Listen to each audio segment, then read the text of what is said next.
Hello, everyone. I'm talking with you today about return on investment from your social media.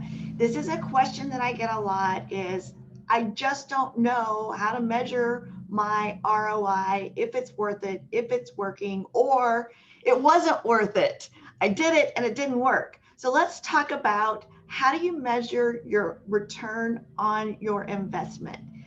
First of all, the best way is to have a coupon code or some way to track specifically this sale came from seeing it on Facebook. That means if you have coupon codes or offers in other places, you need to have a different one so that you know specifically it came from social media.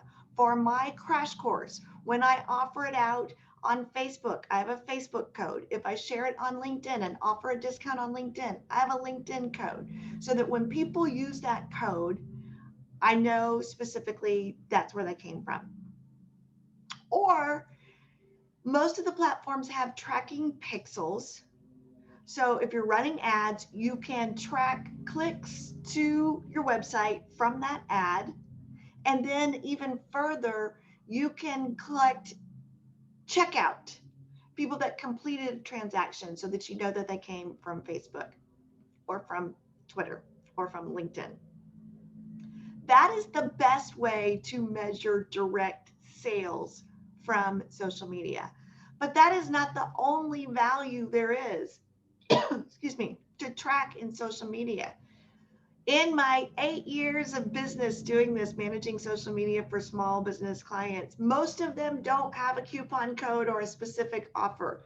Most of them are so busy, it's not part of their strategy, or we try to get them to do a lead magnet, was what they call it, a giveaway. It's just some helpful information. Here's a video, here's a download, here's a guide that you can download for free.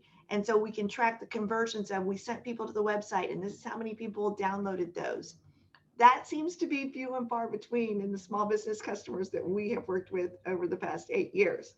So other than a direct measurement like that, how do you know that social media is worth it? First of all, you have to ask. When you have somebody come in your store or you get a new client, or maybe if they're not a client yet, they're just a referral. If you say, how did you hear about us? Chances are they might say, so and so told me about it, or I found you through a Google website search. But did social media influence them? That may not be the number one thing that they say, but a lot of times if I get a recommendation from a friend, I go check them out on social media first before I decide to call or do business with them. Or even if I visit a website, I might go to their social media first or check for search for mentions of them on social media to kind of get a feel for the credibility, for testimonials, for who they are on social before I decide to buy.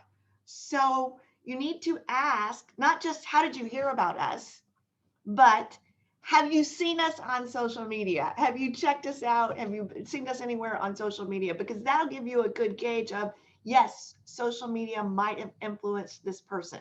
So we're doing that with one of our clients, Sado and Freud. Shout out to Sado and Freud, workers' comp attorneys. These ladies are powerful. So pleased to have them as clients. But that's one of the things we've asked them to do is when they get calls from interested people, not only ask, how did you hear about us, but have you been on any of our social media channels? Have you seen us on social media? So that will give them an idea of, yes, people are looking at it and it's influencing them. Then there are what I will call the non-scale victories. Have you seen this term from, I have a lot of friends in the fitness uh, health industry, and they talk about it's not always about the number on the scale. It's about feeling better. It's about the health benefits. It's about your clothes fitting better. Those are non-scale victories. So it's the same thing with social media. Are you developing relationships? Are people calling you that you haven't been in touch with in a long time? Are you retaining customers? Are you maintaining those client relationships? Are you nurturing those existing clients? I've had a couple of examples of this recently. One of our clients, Canner, is in the agricultural industry. And yes, we have grown their Facebook page from like 500 fans to 4,000 fans, mostly because they are targeting an international clientele. So that's easier. But they recently formed a partnership, a new partnership. And that company said, yes, we saw your presence on LinkedIn. We were impressed with what we saw on LinkedIn. That came out of a conversation. And I don't know that the people at Cantor asked them for that. It just came out. So thank goodness it did, because now they know that that was a big influence, and they counted it as a big win on their investment in social media. Another one is with Al Shevel with Shop Benefits. He was talking to someone, and it's not a client, but it's a partner. And he was calling that partner to ask for help. And the partner mentioned, oh, yeah, I saw your joke on LinkedIn the other day. Now, he might have clicked and liked the joke, but he certainly didn't comment on it, Al said. He didn't make a comment. I didn't even realize that he had seen it, but he mentioned it in our call. And it was great that we had a little conversation. And then he was very willing to help me. It kind of was just kind of that relationship fostering. So those are kind of the non-scale things to think about: your presence, creating awareness, and the conversations or relationships that may be happening because you're top of mind because somebody saw that you posted something on social media, which, again, going back to Al, it was a joke. It wasn't how great I am at helping people with their employee benefits. It was a joke, but it caught his attention and he remembered it. So keep in mind that there is value beyond posts that just say, hey, buy my stuff because it's the greatest thing ever. So analytics. Most of the platforms will give you a whole slew of analytics statistics. How do you know what's important? Well, of course, there are your page fans and followers, but those can be bought. So you do want to give thought to quality of followers, not just volume of followers. I would rather have a smaller quantity of followers, but have them really engaged, people who are interested, people that are our fans, have engagement with a smaller number than have this huge number that's, maybe half of them are fake and they're not engaged with our page. So think about that. But page followers or fans, obviously you want to track. And then impressions. Impressions and reach are very similar. I'm not going to go into detail about the differences, but pick one or the other, impressions or reach, and just track it consistently from month to month. That will give you an idea of how far reaching your posts, how many people are being reached by your posts. And then engagement, whether that's, likes, video views, comments, it varies according to the platform, but pick a statistic or two that indicates people are engaging with your content. And that's what you want to monitor. The important thing is that you pick your top 3 or 4 or 5 statistics and you track them from month to month so you can see progress. And if you see a big dip, that should tell you, hey, something's going on. Why did we see a big dip? Why did we not do as well this month? Did I not post as often?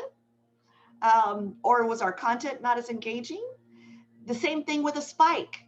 If you see something went really well, what went really well? Let's try to duplicate that. You do need to track your results in order to be able to see what your return on investment is. And a couple of real quick notes about those, because it's just a little bit quirky. For LinkedIn, I have found that you cannot get your stats on your LinkedIn company page on the first of the month.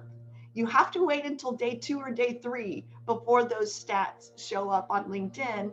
And on Instagram is pretty difficult to track unless you have a third-party software, or you have to go in on day 1 of the month and look at your stats for the last 30 days.